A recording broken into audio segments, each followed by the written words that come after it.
很多年以前，曾经有一个人说他活不下去了。他问我，活着到底是为了什么？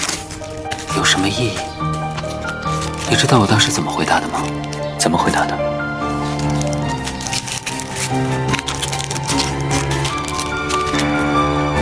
我说，如果不知道要怎样活下去，就为了我而活下去吧。如果你不知道活下去的意义，那就把我当成支撑你活下去的理由吧。